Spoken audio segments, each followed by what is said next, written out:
How you doing, Met fans, and welcome to another episode of the Terry Collins Show, presented by Tunnel to Towers, supporting America's greatest heroes. Donate just $11 per month by going to t2t.org. That's T, the number 2t.org. I'm John Arezzi. The Mets are on the road this week after going 5-1 at home last week, including winning 2 of 3 from their crosstown rivals, New York Yankees, but they lost Clay Holmes in the process. We will cover those topics on the leadoff today with special guest, Mets Hall of Famer John Franco, his daughter Ella, and Baseball Insiders Laura Albanese and Liz Benn. And then later in the show, we have part 3 of the 4-part series featuring Terry and his career as a baseball lifer with Laura Albanese doing that interview. And we'll also have another Never Forget story featuring our own TC and Terry's continuing involvement with Tunnel to Towers. And we also have very big news about next week's Memorial Day show. But as we do week after week, we'll start it off with the leadoff. So let's get right to it.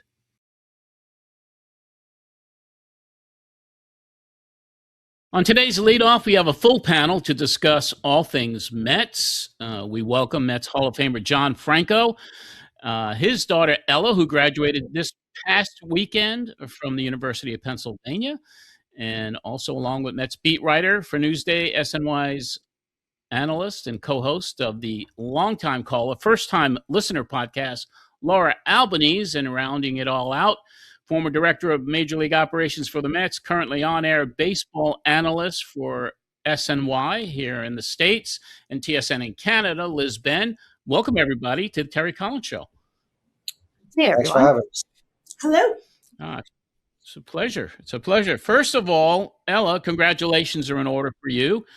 This past weekend, you graduated from the University of Pennsylvania. Congrats to you and your whole family. I hope you had a great time there in Pennsylvania, and now it's into entering the real world, as they say. Thank you. Yeah, it was definitely a rewarding, nice weekend, like one last time to be with my friends and just like experience that together. It was nice. Yeah, I mean, that's the hardest part about college when it's over. It's like all of those friendships that you make, and then it's time for everybody to kind of go their separate ways. And I know everyone who's had that experience. For me, when I went to college, I'm in touch with my buddies all the time, every week. Those are the strongest friendships I think you ever develop are the ones that you make in college. I think it's definitely or on the diamond. I think it's definitely easier with social media. It's tough to keep in contact, but also thankfully most of my friends are going to be coming to New York. So we'll all be in like one city. Well, that's awesome. And John, I'm sure you're very proud as well. Very proud. We're very proud of Ella. She's done a great job at the UPenn, and we had a great weekend. The whole family was there, and it was just a joy to watch her get up there, shake hands, and smile. And we took a bunch of photos, and the weather was great. And here we are today. Yeah. So this summer, I guess, is going to be a lot of baseball for you, right, Ella? I mean, you're at almost every game. Yeah, I feel like last week I was basically there. I think I was at 5 games last week, and I think a little bit was like, okay, I'm ready to like have a nice break from Citi Field for a little bit. But I do enjoy going to the games. I mean, he had to work like 2 days last week, so I went with him for those games, and then it was the Subway Series, so you can't miss those games. And then, yeah. Oh, no. And you brought up some luck, I guess. Whatever's happening with the team, it's kind of turned around. And I know you guys had a big night there. Italian American Heritage Night was there. I don't have the footage of the first pitch, but that's already been buried. That's buried. That's like done. Yeah. Hey, listen, you just had a shoulder replacement. Yeah, I just had shoulder replacement surgery, but that's still the muscle memory has gone. It went far away that day. Well, I'm sure it was great to be there and just for that experience in Italian American Heritage Night. I mean, that's for people who have Italian blood, that's always a special night. Yes, it was a nice night. They did a nice job. The organization did a nice job. Yeah, very, very cool. All right, so we're going to start it off. Laura and I were here last week with Sal Licata. And I'm telling you, the lead off that we did last week to the one that we're going to do today is totally different. I mean, last Monday, well, we taped Monday or Tuesday, whatever the day was, it was gloom and doom. It was like the Mets are coming home. What's going on? Is it going to turn around? Now they're going to face the Yankees in the Subway Series, and it was hard to find anything that was going to be positive. Remember Laura last week with Sal? It was like yeah, the world is falling. I mean, I think we were looking ahead at the Yankee series as possibly, I think we even mentioned it, like this could be one of those series, a backbreaker, and it's only May. And then, you get through that and Clay Holmes breaks his leg.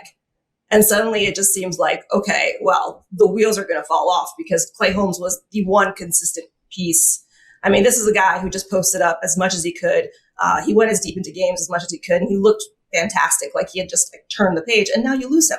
And you lose him for a very long time. At that point, we didn't know how severe the fracture was, or even if it was going to be season ending. So, and then the Yankees series happens, and that's baseball, I guess. But man, that baseball was baseball really hard this weekend.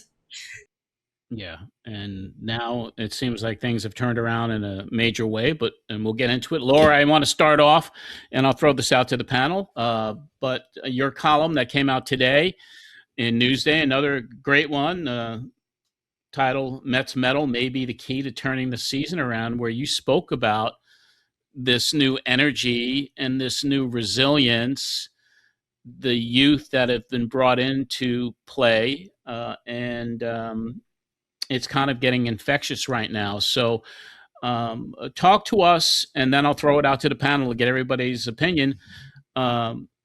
What a difference a week makes, and what has been the main reason right now for this dramatic turnaround since just a week ago?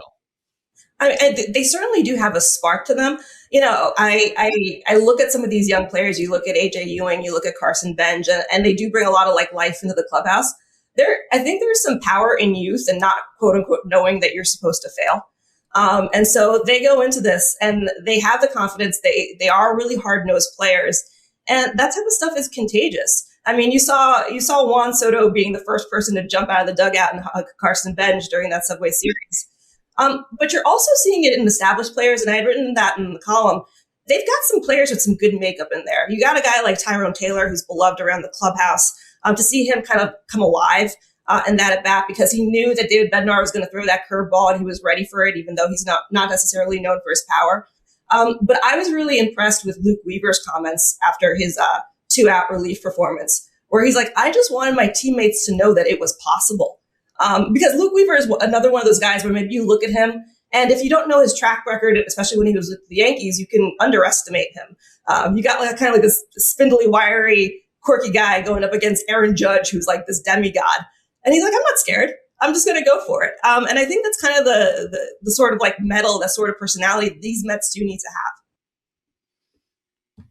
Liz? Yeah, I think that it's really exciting to see the young players coming up and producing. I think I was really nervous about Carson Bench coming up at the start of the season because he had not really had offensive success in AAA yet. And you generally want to see players dominate each level of the minor league before being called up. But it seems like now it's clicked. And what he's able to experience now is actually success at the highest level. And it can kind of dismiss some of the fears that he might have or some of the worries he has about not succeeding there. And with AJ Ewing coming up and immediately producing too, again, he now knows what it's like to feel success at the major league level. So really excited about those guys. And also with Clay Holmes going down, that's obviously a horrible thing for the Mets. He's been their best pitcher. He's saved a lot of innings from the bullpen, giving them a bit of a rest already this season. But what's kind of nice, though, is that the Mets had 3 options to pick from of minor league guys who they could call up and fill that spot. So that also means that if other things happen, there are backups in the minor league system. So kudos to the whole player development system on really getting these guys ready so that if they need another starting pitcher at some point, they have another hard decision to make between Wenger and Jonah Tom too. So it seems like the depth is there, not from those minor league free agents that you always sign for assurance, but rather from the players that you are actually developing yourself. I totally agree. I like the fact that they're giving the young players an opportunity now. When you look around baseball, other organizations always had brought up young players, 20, 21 years old. And the Mets had a history of not doing that before this front office. Now they're giving these guys an opportunity to come up. And why not? If they're good players, they'll produce in the big leagues. And if they don't produce, they'll give them a little taste of the big leagues. They'll go back down and work hard. So I like I like what they're doing. They brought up, had Ben start the season at Ewan, and it's just they brought a little electricity, a little made that locker room so alive now that the guys, as you mentioned before, Juan Soto was the first guy out after Benj got that infield single against the Yankees. Beat the Yankees, but I think maybe it was a little bit extra special for Soto because he did play for the Yankees. So, these guys have brought him some life. Tyrone Taylor, great player. I like Tyrone. I think he's a fabulous player, fourth outfield. He's got an opportunity to come in, hit a big home run, had a bunch of hits last night. So the next man up has to do the job. I also just want to point out Tyrone Taylor. I think that fans are always complaining about him. They always want him to be doing more, but he fills his role so well and so consistently. Yes. He is one of the best defensive outfielders out there, just generally in all of Major League Baseball, and he fills that role really well. But then also at the plate, he doesn't have bad at-bats, and he's one of the more consistent players you see. He may not produce as much as some other guys, but he's always consistent. He takes Major League at-bats, and he knows his role and really embraces it. Unlike some players who may be pushing to get that everyday outfield role, he knows what he's doing, and that's the role that he plays, and the consistency. And as I think you mentioned, Laura, too, everybody in the clubhouse loves him. He's a great guy to have around. So I always want to give shout-outs to Tyrone Taylor because he does his job very well. I really like Tyrone Taylor as a player. I think at any time he plays, I just know that that's someone who's gonna go out there and just no matter what his role is, he's just gonna be 100% at it. And he just seems like he's always locked in and wants to always work hard. And I think that's one of the qualities about him that's really enjoyable to see. And yeah, I just think he deserves a little more credit than he gets for sure. Agreed. We had two new call-ups as well. So Zach Thornton will pitch Wednesday. And also we had the word today that Nick Morabito is being brought up. So who wants to give us a scouting report on these two young players that the Mets have just brought up?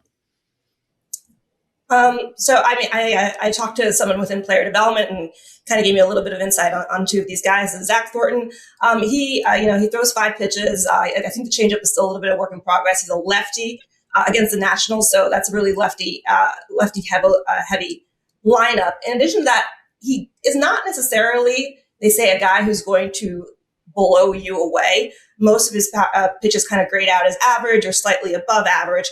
But what he does is he has really good baseball IQ and he pounds the strike zone. So when you have a left-handed strike thrower against the Nationals lineup, I feel like that's going to play in the big leagues as long as he can stay true to himself and true to his command.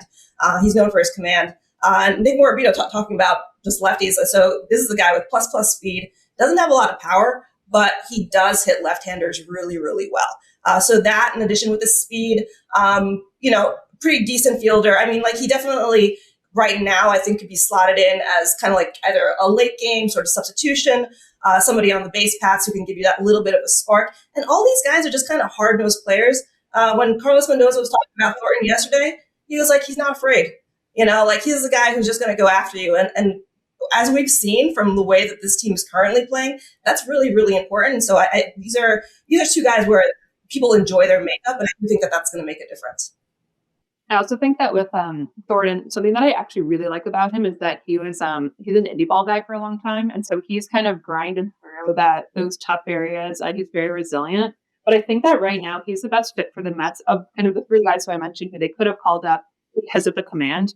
The Mets can't kind of mess around with a guy who maybe gets bumped out in the 2nd or 3rd inning, and then the bullpen needs to grind because there are some issues with kind of the length that the bullpen can give you at this point, even though those guys like Luke Weaver are doing really well and battling through. But I think that the command is really what's driving this decision, is that you're going to get a consistent guy who's going to throw strikes and not walk a lot of batters. So hopefully that works well. And again, just I really like that he's an indie ball product as well. It develops some character there too. Morabito too. He's a guy who I'm really curious to see him because scouts I've found have liked him more in some of the numbers say than some of the analytics say. They really like what he does defensively and also offensively. There's some pops at times. So he'll be an interesting guy to just kind of monitor, because what we see in kind of the numeric or analytics scouting reports may not actually match what we see on the field. Cool. Well, I didn't see much of them in spring training, but I've heard quite a bit about them. Maravito is going to be another, like you said, a guy who could run, could field, hard-nosed player. These are the type of players that they've drafted the last couple of years. And Thornton, I think you made a great point. The guy coming from Indy ball, who's been through the ringers, he's going to give the best opportunity. He's not going to get rattled if he gets hit around early in the game. And if you do throw 4 or 5 pitches, if one of them's not working, you go to plan B, go to the next one. So be interested to see how he does against that left-handed lineup that the Nationals have out there. Excellent. And Ella, I wanted to bring you on today, not just to congratulate you for graduating college, but I wanted to get you together with Laura and Liz, two of the most respected insiders in covering this team. So I know that what you do now on social media and your following has grown exponentially since the last time we even had you on the show a year ago. You've become quite the TikTok influencer when it comes to Mets coverage. And you always sprinkle in a little bit of your dad there as well, which is always entertaining. But I wanted to give you the opportunity to talk to the panel and ask whatever questions you'd like to Laura and Liz, and have your dad weigh in as well. So I'm going to kind of turn the leadoff over to you now and have you go at it with Laura and with Liz, and of course with the other expert that's sitting right next to you. Sure. I would say this May looks a lot different than April, and thankfully so. I mean, I'm pretty sure their record in May now is 11-5. I would love to get insight or talk about what exactly. I mean, of course, we talked about this youth movement that seems to be being a big positive driving force, but what about all the other guys that are on the team? What have we seen different in them that is really showing difference? And is it a combination of just everyone working together, everyone's just playing better baseball, or is it things that you're noticing with players specifically that they've changed? And how is that? What is different from April and May between everyone in the lineup? I mean, one of the few under the radar things that I'm noticing is Juan Soto has always been a leader. But now that he is established in his second year, I do feel like he's taking more of a role, especially with some of the younger kids. You did see his interaction with Benj. I think having a guy like that who essentially knows that, there's no quit in Juan Soto. So even when things were going poorly, him able to really embrace that role, I think is important, especially in Lindor's absence. I am really enjoying also seeing Brett Beatty. Now his position is third base. And I had said, especially after Lindor got hurt, I feel like having him in a stable position, as much as a super utility role is a big deal for him, I think it would help his offense. And I do think that it is translating in that way because I had spoken to a few people during spring training, and one of the I spoke to Hojos in particular. And one of the things they noted is when you're concentrating so hard on your defense, sometimes you bring it back with you on the second half of the inning, and it can really affect the quality of your at-bats because you're focusing on hey, let me not make a mistake in this new position. So when you have guys like that, when you have a Brett Beatty, even a Mark Vientos who are looking more and more comfortable, I do feel like this kind of moves the needle a little bit more. Cool. Yeah, definitely. I think, even if you look at Brett Beatty's batting stats, he does a lot better at third base than anywhere else. And so there is something to do with comfort there. But I think that the Mets, the first part of the year, yes, they were playing poorly, but also I will say the front office thing, there was a lot of bad luck as well. You can blame some of it on that, and that's starting to turn a little bit. And so I think that things are just starting to click a little bit more, and kind of the expected production, it's starting to level out a little bit more as well. I also think that the lineup was constructed in a way where certain things had to go right for it to work. You had Juan Soto as the power hitter, but aside from him, there aren't a ton of guys who are expected to really hit, really consistently for power. But when we see Brett Beatty, just his production is skyrocketing. Vientos, I think we're still waiting for that a little bit, but I do think that his at-bats have looked a little bit better in the last week at least. And then we see young guys clicking. It's okay, all those kind of bets that they were taking on some of the the batters in the lineup that needed to work out to achieve success, those are actually starting to flow now. And I think some of that has to do too with actually getting positive momentum. It's really hard for you to click out of that as a team, but also as an individual player when things are just going poorly. It seems like day in, day out, which it was for the first month of the season. Yeah. I also think that being that they're in the lineup every day, it helps them. When Polanco was playing and Beatty, he wasn't at third or second. He was just a utility player. And Vientos, he didn't get a hit at all spring training, and he's swinging the bat really well now too. So when you're in the lineup every day, there's more consistency. You feel more comfortable. You see more pitches. So I think that helps them out quite a bit also. Yeah. And I will say, like, in the times that Vientos has hit behind Juan Soto, shocker of shocker, he looks really good at the plate. Yeah. Hey, a couple of years ago, he hit 17 home runs or 18 home runs. The potential is there. It's just a matter of bringing it out in him. If you saw him in spring training, and he didn't even get a hit in spring training. Yeah, so I guess he was saving it for the season. But he's looked really well. Every day he's getting more comfortable at first base. First base is a tough position to learn on the job. So. He's bringing it to the ballpark, and he's looking more and more comfortable every day. When you have a guy in the booth like Keith Hernandez, 11-time Gold Glover, you could bring him down to work with him and help him out also. So that would be great for Brett and for Mark to have work with Keith. And what's too, that his just raw stuff, the actual contact quality, how the ball comes off the bat, that's not going away. That's not going anywhere. So it's just a matter of how do we get him to access that more frequently. I think it's starting to look like that. Even a lot of his outside side from this weekend, it's like hardline drives directly to an outfielder. You can't be mad at that because he's making really good quality contact with the ball. Cool.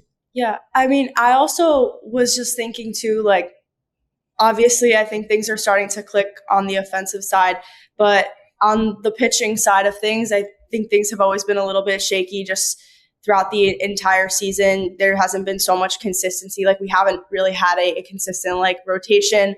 And now we're with Clay Holmes going down, which is really unfortunate. He was having probably arguably one of his best seasons. I'm wondering what this next, the future of this rotation, even in the bullpen as well. I mean, you see guys like David Peterson, who was originally in the rotation, now in the bullpen.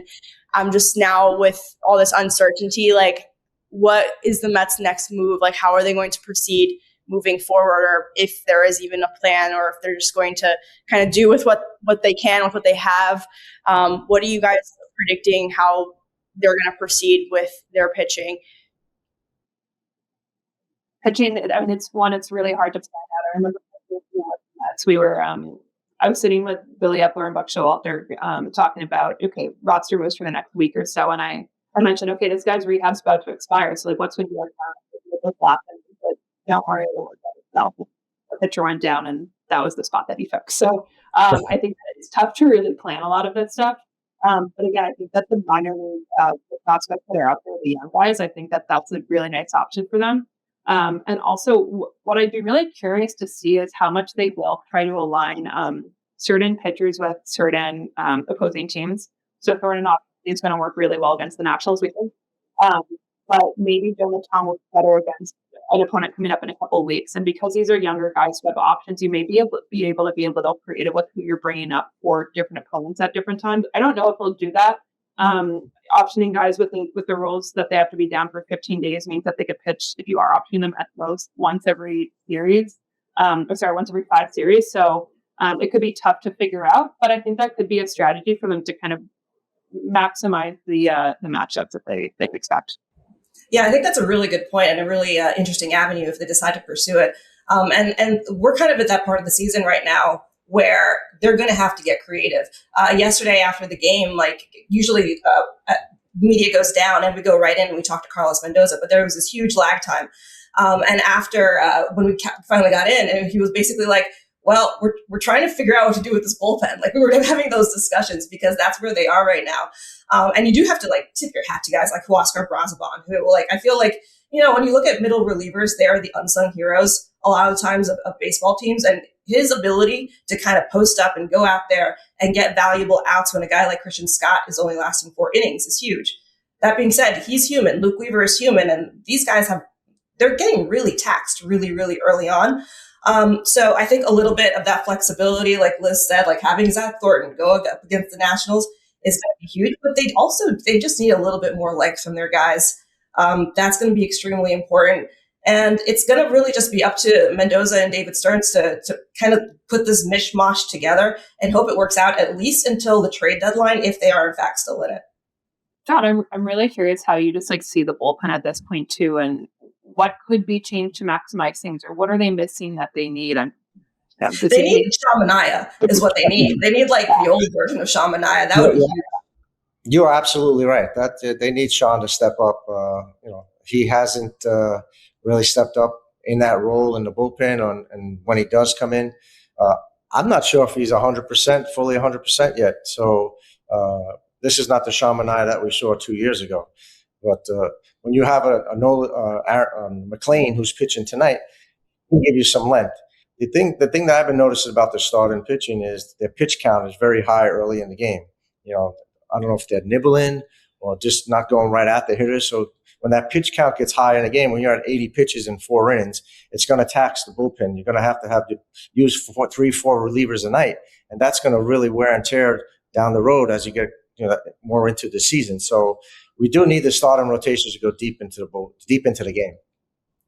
There is one. I just want to do a sportsmanship shout out because I don't think it was mentioned yesterday. The Nationals used Jorge Viva, which was a position player, to pitch in extra innings, and there was kind of this controversy on whether or not he'd be allowed to pitch. And Carlos said that he gave the okay, because they were still kind of figuring it out. Because he's like, I didn't want a guy to get hurt. Now this is a situation where you're in a 4-game series and you can burn that bullpen as much as you want.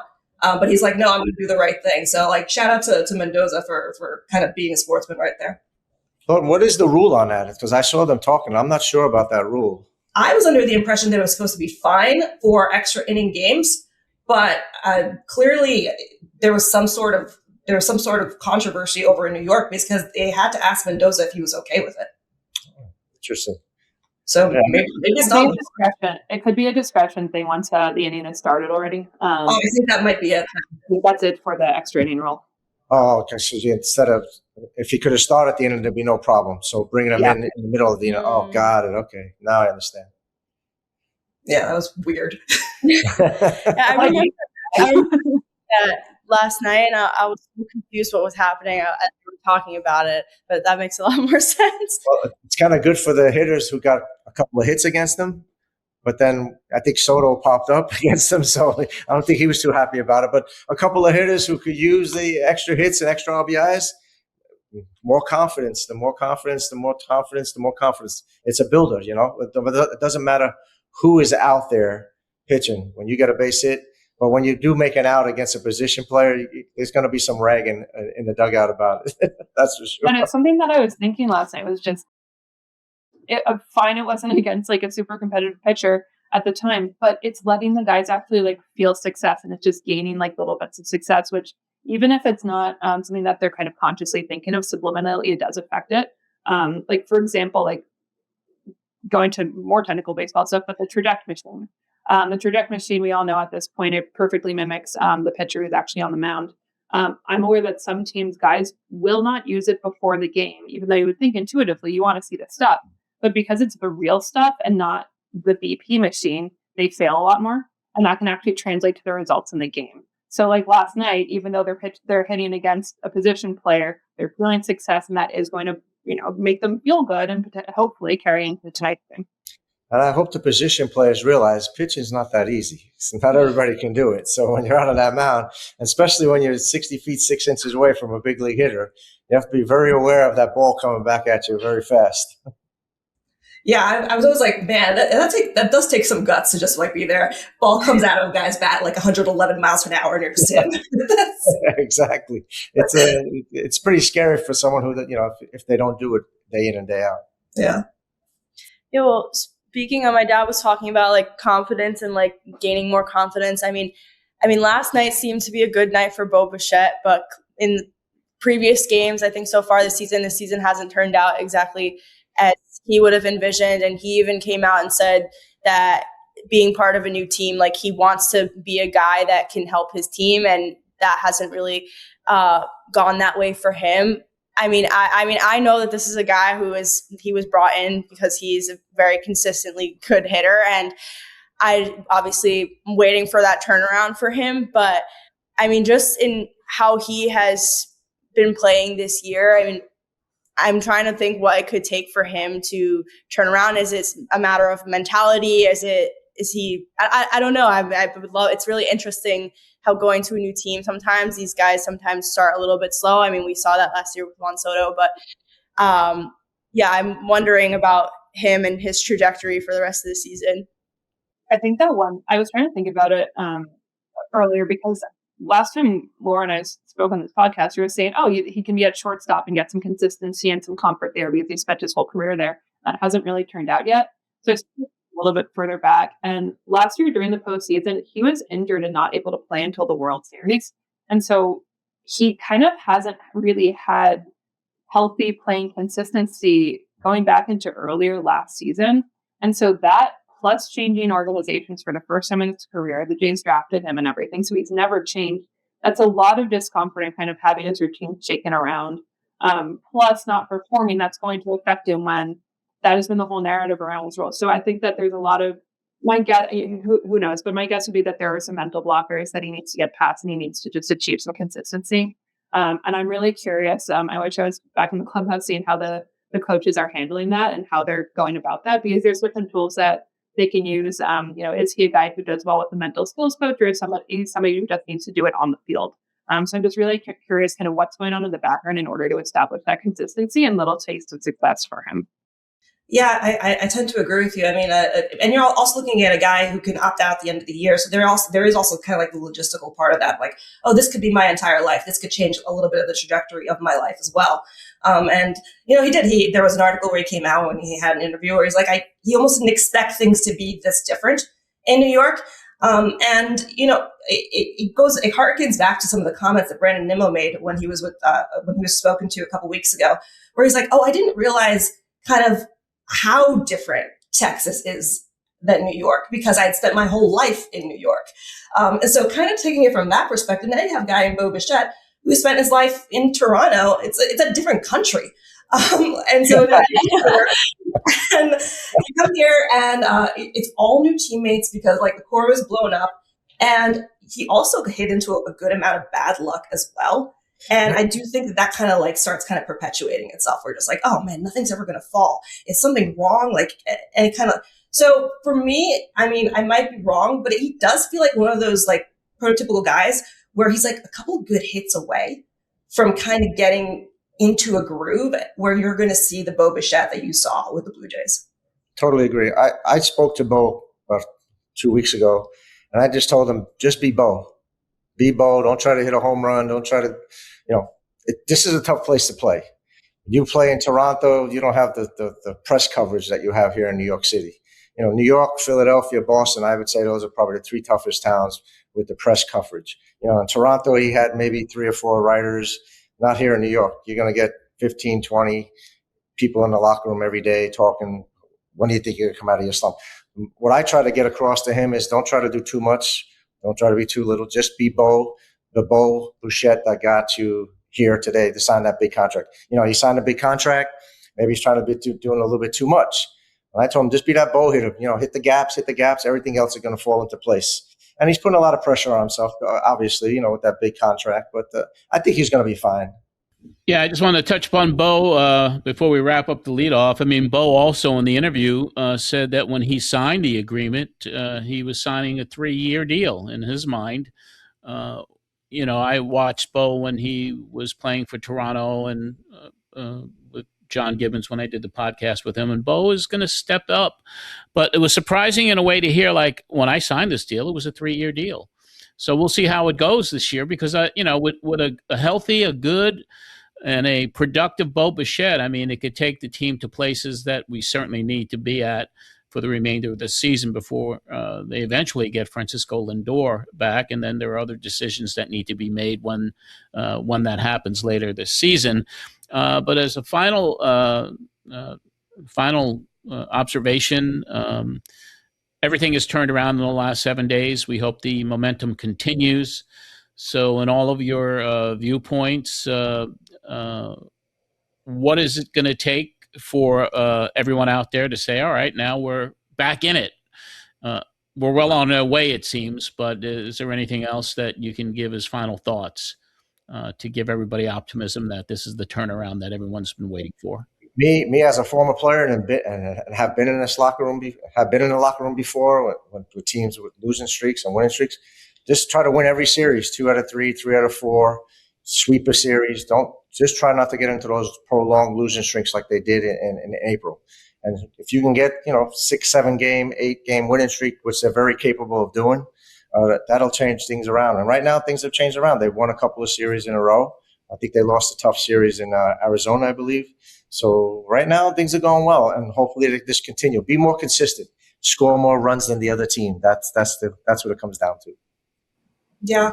I mean, one thing that does give me kind of like, if you're a Met fan, I think you could take a little bit of hope in some of the quality of the at-bats, especially of late. You're seeing guys, like earlier in the season, one of the reasons that they got that prolonged swing is that guys start pressing at the plate. Suddenly they're attacking that first pitch and they're popping up weakly to right field or something like that. It's just like there was not that ability to grind out at bats, tire out the opposing pitcher. And when you do that and then you eventually put the ball in play, sometimes good things will happen. And they were not having the good things happen. So if you could do that with a combination of possibly getting some length from your starters, that would be fantastic. I mean, if Freddie Peralta could actually, I know that's never been his game. If there's a way that he could become a little bit more efficient, I think that could also be a pretty big game changer.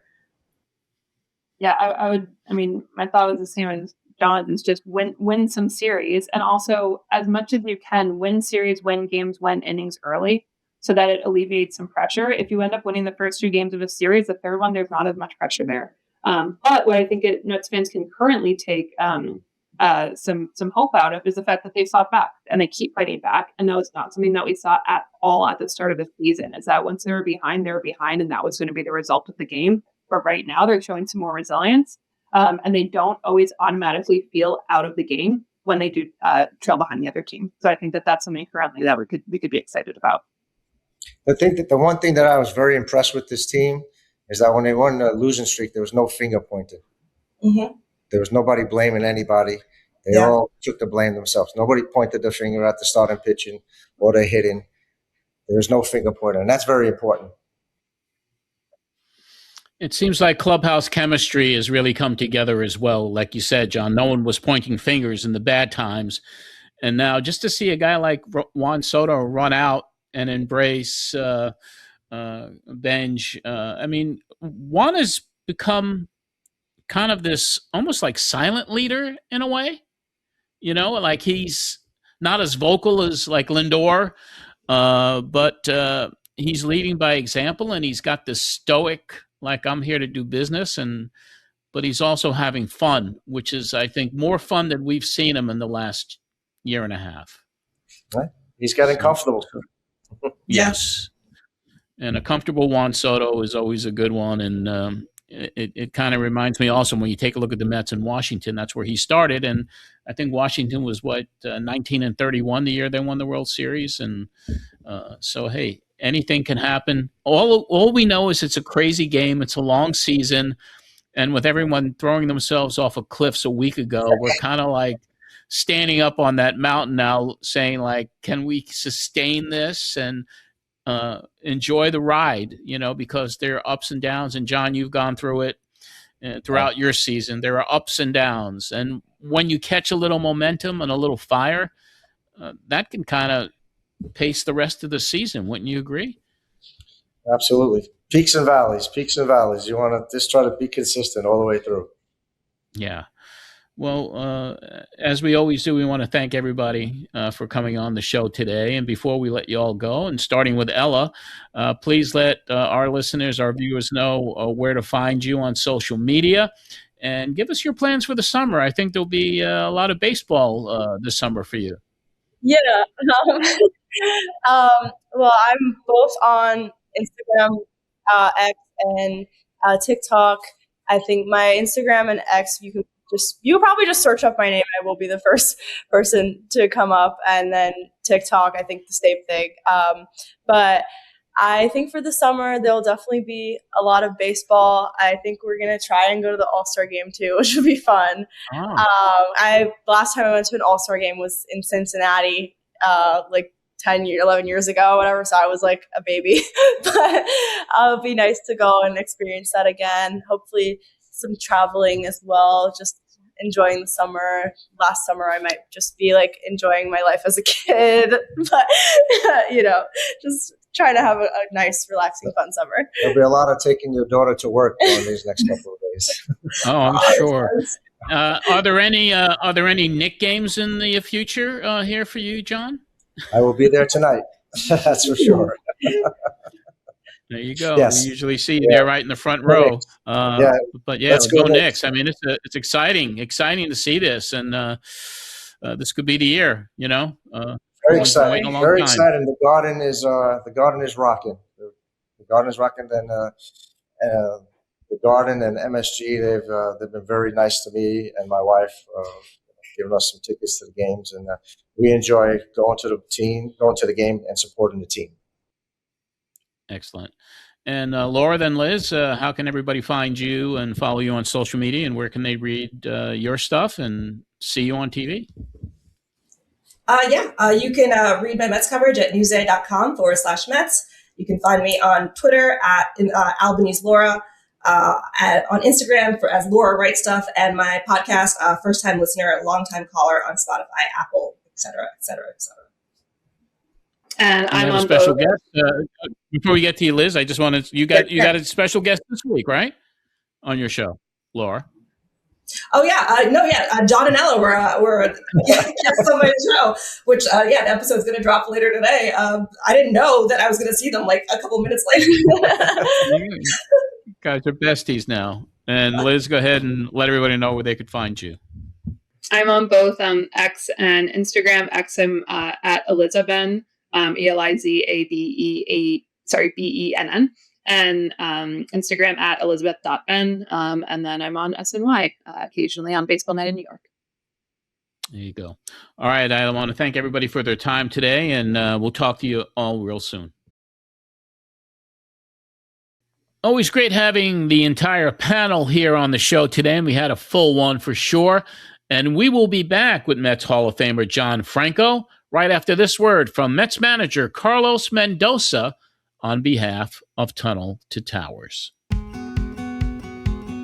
Hey, I'm Carlos Mendoza, Mets manager. The Mets go out of their way to support our military families and our first responders. That is also the mission of the Tunnel to Towers Foundation. They transform the life of men and women who protect us and keep us safe. It's a first-class organization. They care about people, how much they care about families. Just $11 a month can make a big difference. Go to t2t.org for more information on how you can help. Let's go Mets, and let's help Tunnel to Towers.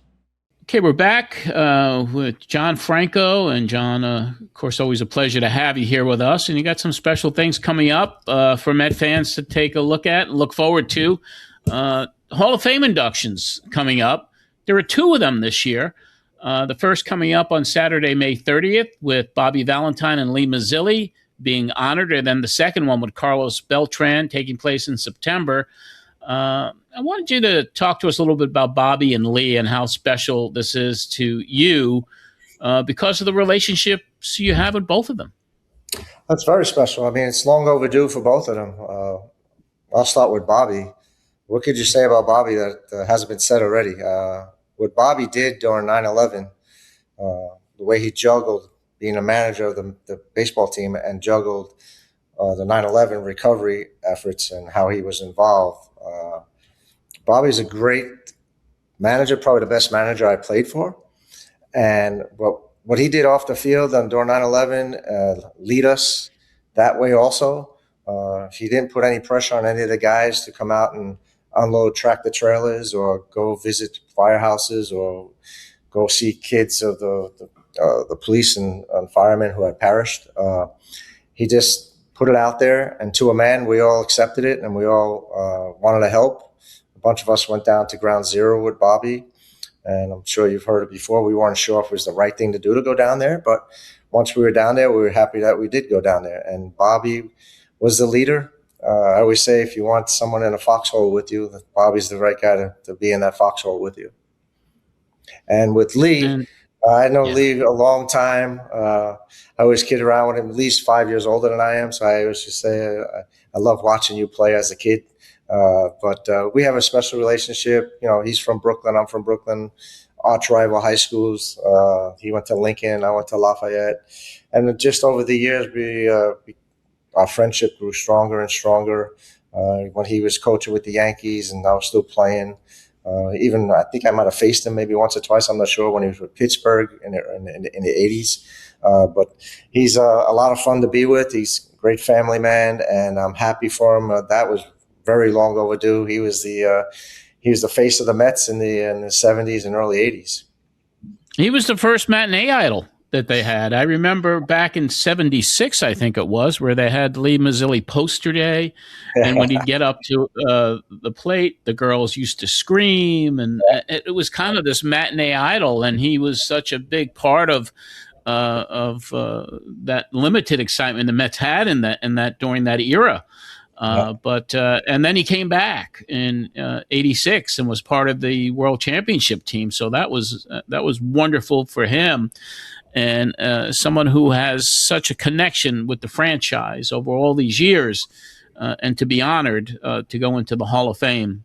We really congratulate both of them. And, of course, then later on this year, I guess after his Hall of Fame Cooperstown induction, Carlos Beltran, he will be honored at the Mets in another ceremony where the uniform number is being retired, and he'll be inducted into the Mets Hall of Fame in September. Tell us a little bit about your relationship with Carlos and what he means to the franchise. And I believe you guys might have played on the same team for 1 year. No. 2005. Carlos and I were never were teammates, but I got to know Carlos the last couple of years really well. You know, he's part of the player development, baseball operations, and I've seen him around quite a bit. Tremendous player when he's with Kansas City, when he's with Houston, and obviously with the Mets. Well deserved. Going to the Hall of Fame, his numbers speak for themselves. And he's a good baseball man. He's a good guy to have around for the young players here in our organization to bounce stuff off of. And he's always there to help. And he's a pretty good sounding board. And he's one of the smartest baseball guys out there. And I know for Carlos, I mean, this is a big year for him, the Hall of Fame inductions, but he brings this presence to the Mets even behind the scenes. That's just so well respected from everybody, from the front office to the players on the field. So we congratulate him again, and we look forward to both of those inductions, the Hall of Fame in Cooperstown, and then later on at Citi Field. Want to switch gears here a little bit, and you were a great help with your participation of the Tunnel to Towers documentary, Never Forget How Baseball Helped Heal New York. Not only were you in it, but helped with the publicity of that debut, and here we are 25 years after 9/11. And how important is it for you to remind everybody to never forget? Yeah, it's very important. I mean, it's 25 years ago. It seems like yesterday. It's gone fast. And Tunnels to Tower has done a tremendous job over the years. Frank Stiller and his family, the way they just carried on their brother's legacy, and for people not to forget their brother. But what they do with the families of the fire and policemen who have died in the line of duty, and also with the veterans too. They go around the whole country to build these handicap accessible homes for our veterans who come back who are injured, protecting us, making us sleep comfortable at night. And they just do a tremendous job. Frank he's like an Energizer bunny. He has so much energy, but he doesn't stop. He goes all around the country, fundraisers, building new veteran homes for the veteran guys. We just did last Monday, David Wells did a golf outing with Tunnels to Tower, and I was so happy to be invited to that. And it was a sold-out event. But it just shows you the work that they do day in and day out to provide for these families who've lost their loved ones in the line of duty. Yeah, what they do is incredible. And this year they started the new program to give college scholarships to any of the families they've helped. They have the Steel Across America tour out there right now, and everything that they do, the veterans villages that they're building all over the country now. One going up on Long Island. They're down in Tampa right now filming a veterans villages opening there. Here in my hometown, here in Franklin, Tennessee, where I live, I was just at a ceremony a few weeks ago with Howard Johnson's son, Glenn, and they awarded 3 wounded vets mortgage-free smart homes right here in this town. And there's just so much more participation even from other players. I mean, we're going to Texas to shoot one with Buck Showalter next month. Jose Reyes has agreed to do one. Howard Johnson, we're filming with him. His academy is 1 block from where I live in June 4th. So the players, especially those with that New York connection, are always willing to help.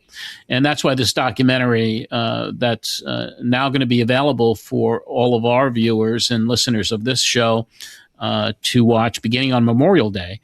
There were over 15 former players who participated in the documentary. Not only yourself, but Mike Piazza and Roger Clemens and Scott Brocious and Paul O'Neill and Todd Zeal and so many others, Al Leiter, and of course the behind the scenes folks that helped as well. In the film, you and Jay Horowitz, who was such a big part of this. But in the film, you and Jay referenced Sue Lucci. Yes. And it's kind of an unsung hero. Looking back, how important was the role Sue played back then? And what can you tell our listeners and viewers about Sue Lucci?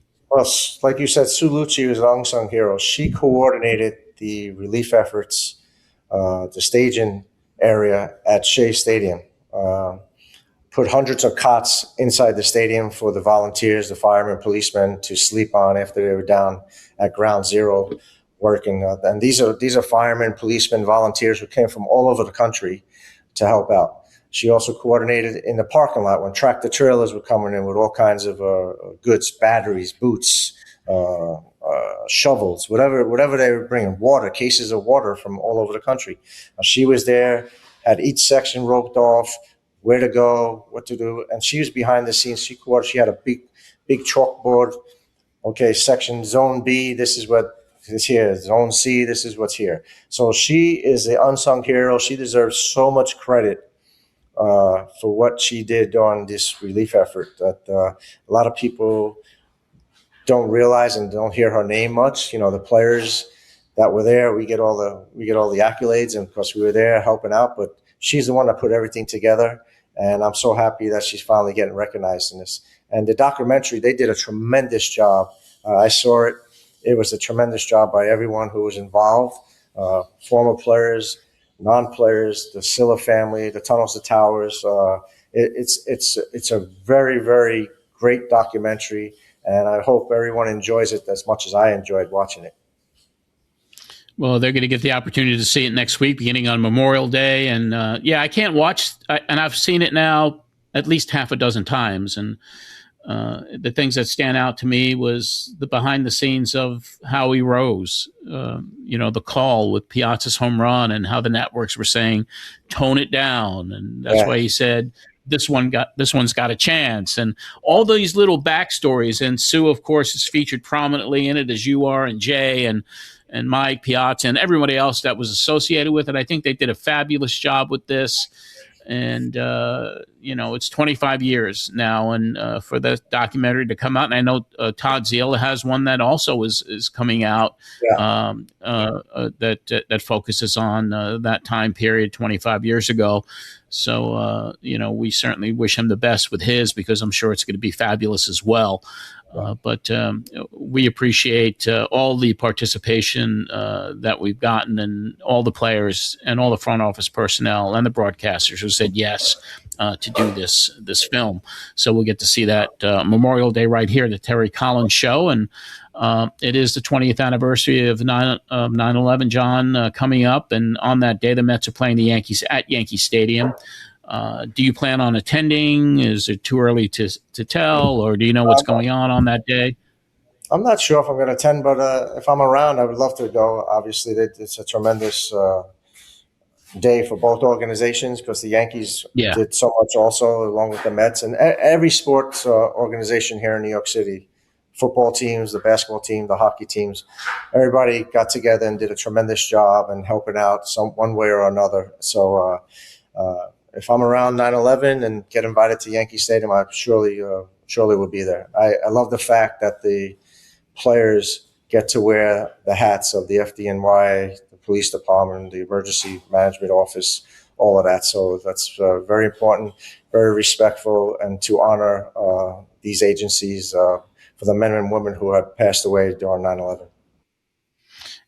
It's been a tradition each and every year, and I know every year you guys you make it a point around that time period. Jay organizes the visit to a firehouse in New York City, and I'm sure that tradition is going to continue, especially this year. John, I want to thank you for your time. It's always a pleasure to see you, and we wish you the best all season long, as we wish the New York Mets the best. And I know tonight when the Knicks take the court at Madison Square Garden, it's going to be electric. So enjoy yourself at the Knicks games during this playoff run. Thank you. Thanks for having me. Thanks for having Ella. So we enjoy coming on together and having. It's a lot of fun. Tell Ella thank you for us. Thank you so much. Always great to have Mets Hall of Famer John Franco with us, and John was so instrumental in those days of 9/11 back then, and still to this day participates with Tunnel to Towers Foundation and does whatever he can for that organization. And let's tell you about what's going on with T2T. Since the 9/11 terror attacks 25 years ago, Tunnel to Towers has been the nation's premier nonprofit for military and first responder families. If a service member or first responder is killed in the line of duty and leaves behind young children, Tunnel to Towers will pay off their mortgage. If a veteran or first responder is catastrophically injured, the foundation will give them a specially adapted, mortgage-free smart home. Tunnel to Towers is also providing housing for homeless vets, sending the children of home recipients to college, and making sure we never forget the sacrifices of America's greatest heroes. You can help them on their mission to do good by donating $11 a month at t2t.org. And Tunnel to Towers is now more than 2 weeks into its Steel Across America tour. The foundation is bringing an authentic piece of the World Trade Center steel from New York City to California and back. On May 22nd, the sacred artifact will be at Lone Depot Park in Miami for the Mets Marlins game. This is part of the Tunnel to Towers mission to never forget the 9/11 terror attacks. For more information on the Steel Across America tour, for that schedule, go to t2t.org. And as you heard earlier, when we made the announcement right here with Mets Hall of Famer John Franco, the Tunnel to Towers Foundation has produced a film on the impact baseball had after the 9/11 attacks. The show, Never Forget How Baseball Helped New York Heal, has been streaming on the Fox Nation platform for the past 2 months, and now you get to see this powerful documentary in its entirety right here on the Terry Collins Show. Whether you're a fan of the Mets or a Yankee fan, you'll want to experience what it was like being a member of both of those teams during that time. You'll hear from the Mets and Braves players as well, as they talk about Mike Piazza's iconic home run in the first game in New York after 9/11. You'll get insights from the Yankees and those with the intimate 9/11 connections. Over 15 members of the Mets and Yankees, from the players, the managers, Bobby Valentine and Joe Torre, front office personnel, including Steve Phillips and Brian Cashman, and broadcasters Howie Rose and Susan Waldman, they all participated. It premieres right here next week. To learn more about Tunnel to Towers and all the great work it does, go to t2t.org. That's T, the number 2, T.org. And we will be back with another installment, part 3 of 4, with the exclusive interview Laura Albanese had with Terry Collins, covering his career right after this message from TC on behalf of the Tunnel to Towers Foundation. I'm Terry Collins, former manager of the New York Mets. I do everything I possibly can to help the Tunnel to Towers Foundation. What Tunnel to Towers has done with these homes, it's incredible. Wow. And I saw the family that was going to live in the smart home. His little daughter and his wife, when they walked in and they got a home for the first time that they can call their own, the expression on her face, if you saw it, you just would have reached in your wallet and said, here's my yearly, contribution to Tunnel to Towers. Our new program is all you children out here in the line of duty program, we are going to make sure that we take care of your college tuitions. The new initiative to hand out college scholarships to these children from these home recipients, that has got to be a weight lifted off the shoulders of the parents, of the families. It's incredible. And and I thought about, when I first heard about it, I thought, what an impact these kids someday are going to make on society. I've become very, very good friends with a number of NYPD officers. I see what they go through on a daily basis. That we have a great country, but we need to never forget who's made it great and who keeps us safe. We can't do a lot, but when they know that there's people behind them backing them up, it just makes you feel better. And I think that's where, Tunnel to Towers has come in and has made a huge impact in the city of New York and around the country. It's because of what Tunnel to Towers does every day to help our first responders, our military and veterans. Just $11 a month will make a big difference. Go to T2T.org for more information on how you can help transform lives. Let's go Mets, and let's support Tunnel to Towers Foundation. So right after Japan, that's the Mets, right? I came back from Japan. Omar Minaya called me, and they had let Willie go, and had Jerry Manuel was the manager, and he said, look, I'd like you to come and not be the minor league director, but be the field coordinator in our minor leagues. And I'd known Omar a long time. Matter of fact, when he was the scout in Texas, I was managing in winter ball, and I wanted to take other players. I didn't want to take just Dodgers because, they think they got to, because you're one of their guys. So I wanted to take some different, so I took Texas Ranger players. So I got to meet Omar. We became very good friends. Another guy who really helped me in winter ball. So he wanted me to be the field coordinator, and I got the job and took it, and came to camp, and again, ran the minor leagues, which is one of the things that I thought I could do pretty well. Yeah. So, and the next year I got the managing job, so it all worked out. Were you surprised at getting the Mets managing job? Yeah, very. What was that? Can you tell me a little bit about that experience and how that, what those conversations were like? Well, I had resigned in Anaheim, and so I didn't think I'd ever manage again. Really? That. Yeah. So outside of going to Japan, and that's why I went to, one of the reasons I went to Japan is because I missed that action. I missed that competition side.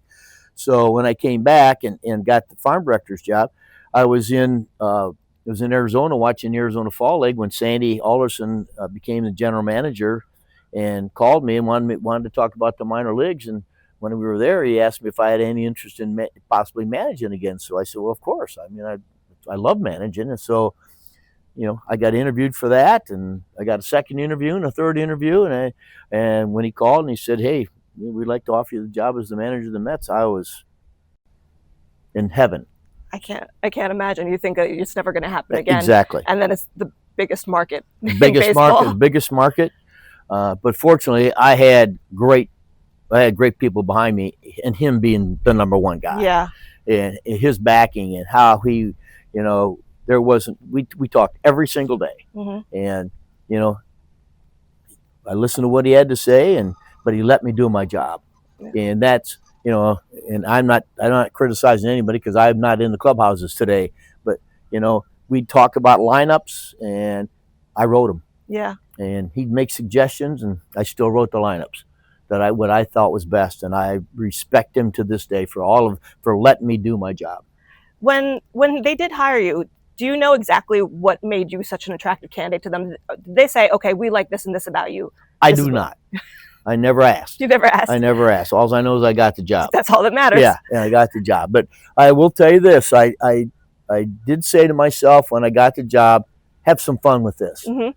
You know what? This is going to be maybe your last, because I was getting older. It's maybe your last shot. Enjoy it. You know, the other times I was, so intense that I kind of forgot to enjoy it myself. Yeah. And so I said, I'm going to enjoy this, and I did. And that was, and again, Laura, you got to look at who I had in that locker room my first day. I got Wright, Santana, Reyes, Beltran, Pelfrey. I mean, I had not only good players, good people. Mm-hmm. And so, I made sure that I used those good people for my advantage, and they helped me a lot. And that's why, I formed a little group of 5 or 6 guys to let them make the rules. Okay. Therefore, I didn't have to worry about policing them. They policed them. And it made all the difference in the world. And so my relationship with my players in New York was probably better than it ever was anyplace else. I mean, those years with the Mets, obviously, they had a huge impact on the franchise. What were your favorite memories from that? What were some of the things that you really stand out? Well, I had a player win the batting title. Yep. I had a player win the Cy Young. I had a player pitch a no-hitter. Sure did. I had a player, 7 All-Star games, and, made him the captain. Went to the World Series, had the best young pitching staff in baseball. Watched the Matt Harveys, the Jake DeGroms, and the Noah Syndergaards develop as pitchers. What Dan Murphy took a guy and put him at a position he never played before, and obviously in 2015 had maybe the greatest playoff series of anybody. Those are the things I'll never forget. Yeah. And again, I attribute it to the fact of the kind of people they were, because that talents. If you're in the big leagues, you got talent. Yeah. It's how you apply yourself to get that talent out, and these guys applied themselves. I mean, we don't have time for me to tell you the stories of, these guys and how they went about getting ready to play a game, or how they in spring training. I mean, they got ready to play. And so again, as the manager of those kind of guys, I've said for a long time, there's a lot of guys, you have to have a manager probably, but there's a lot of guys who don't need managers. Yeah. A guy like David Wright. A guy like David Wright. Yeah. I don't know. I don't think he's going to get ready to play. Of course he is. Matter of fact, the one thing you don't want to do is interrupt that. Yeah. So, I mean, you had to make some difficult decisions as a manager. Obviously, the Johan Santana no-hitter being one of them. I mean, all these years later, how do you reflect on that? Well, my stomach's not as upset as it was for a long time, and that's due to my conversations with Johan. But again, as I've said so many times, I knew his importance to the organization coming off surgery, but I also knew him as a person, and he deserved that chance. Yeah. He'd earned that right to be out there, and I couldn't take that away from him. So even though I knew that was a wear and tear on his arm, it also was one of his golden moments in his game, in the history of his career. Yeah, I mean, if he says, I want to stay out there, what can you do except a man like that? Yeah, and Laura, again, I go back to, and I'll tell this quick story, but when I was the field coordinator here, Jerry, Big Club was going on the road, and Jerry Emanuel asked me to stay back and help, the pitchers, they were working out, the guys weren't going on the trip, and they were doing a drill, and Johan stopped the drill. Now there's probably 10, 12 of them out there. Stopped the drill, and he said, if we're out here, let's do it right. Let's do the drill right. That's why we're here. And you know what? The better we do it, the quicker we're going to get off the field. There's no reason to be out here playing around. Mm-hmm. This is business. He could have pitched for me forever. And so I knew the kind of guy I had. Yeah. And so those kind of guys, they've earned that right to have something special. Right. I mean, it's a little bit reminiscent of David Wright as well. I mean, he's going through all of this with the spinal stenosis, and he's fighting so hard to get back. As a manager, what was that experience like? And then, that was heartbreaking, because he was such a talented player. When you started to see how it was starting to affect him a little bit, but he never stopped. Mm-hmm. Still came in, still smile on his face, still loved. And Laura, his respect for the sport, which includes the fans, the media, his teammates, it's off the charts. And so, he earned any opportunities that I could provide for him, when he came back that day in Philadelphia. And that story I tell is an absolute truth. He walked in my office. He said, "I'm so glad to be back." He said, "Look, you guys are playing great. Don't worry about me. I'll be fine." He said, "If you want to play me, you want to hit me eighth, I don't care. I do not want to disrupt what's going on here." And that's a true story. And that's the day I said, "Well, guess what? You're hitting third tonight." And what does he do? Hit a home run his first time up. Yeah. That's him. I mean, how does that feel as a manager when you see that ball go out? I can't. The thrills. I get goosebumps today about thinking about it. And 2015, obviously an incredible season, but didn't end the way that you wanted it to. How do you look back on that moment? Well, it's just part of the games, but there's a lot of things that led up to it. But I will always say this, and I think it's kind of fulfilled what's happened. We had all those days off. We were red hot. After we swept the Cubs, we were red hot, and then we sat for 5 days. Mm-hmm. And you cannot replicate the energy level. You can't do it. I don't care what you try to do. I guess maybe if we gave free tickets and we could have filled the stadium for practice, I don't have any idea. But you just couldn't do it, and all of a sudden that just sapped some of our adrenaline that we had, and we just never could recoup it again. That was part 3 of 4 of the great interview Laura did with Terry talking about his career. We've really been enjoying watching that here at the Terry Collins Show, and we'll have the final installment with Laura talking with TC on a future episode. And on this week's Never Forget segment, and serving as a preview of the full documentary, Never Forget How Baseball Helped New York Heal, which will be featured on the show right here next week, beginning Memorial Day, Terry Collins talks with 2 first responder friends of his who were there on 9/11. And then we'll also honor U.S. Navy Petty Officer Paul Hurley, who was given a mortgage-free smart home by T2T after losing his leg serving his country. So let's go to that right now.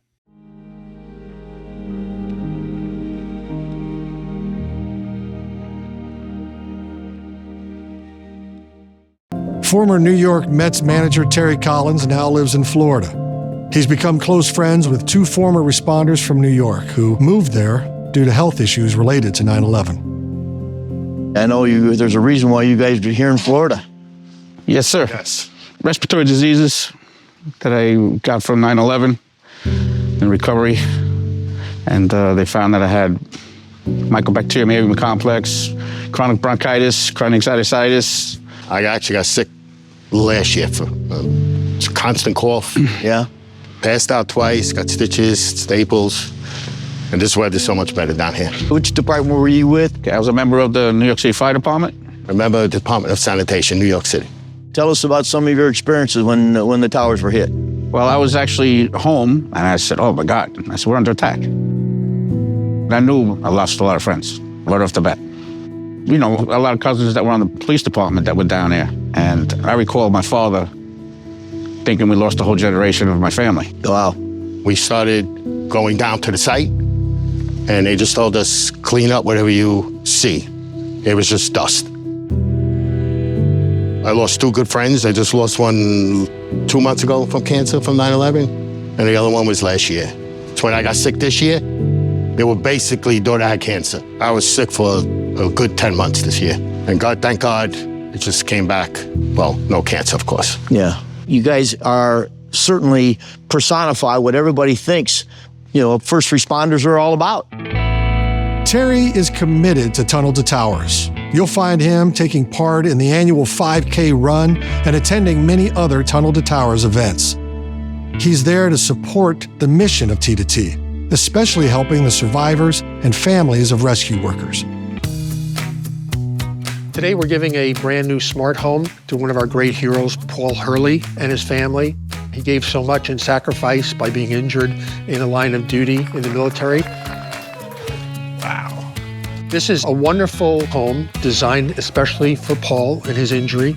When Tunnel to Towers turns over this home today, it'll be mortgage-free, debt-free, and they'll be able to spend their money on things for their family.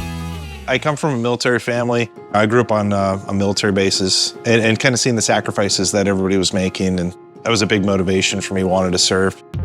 I was in the Navy, Served for about 4.5, 5 years. It was great. Camaraderie it doesn't compare to anything else that I've experienced in my life.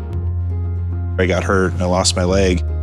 I didn't quite understand initially what that meant. It was a very difficult transition, realizing that everybody else that I had been serving with, they're still over there doing it. And, I'm back sitting in a hospital room trying to learn how to walk again.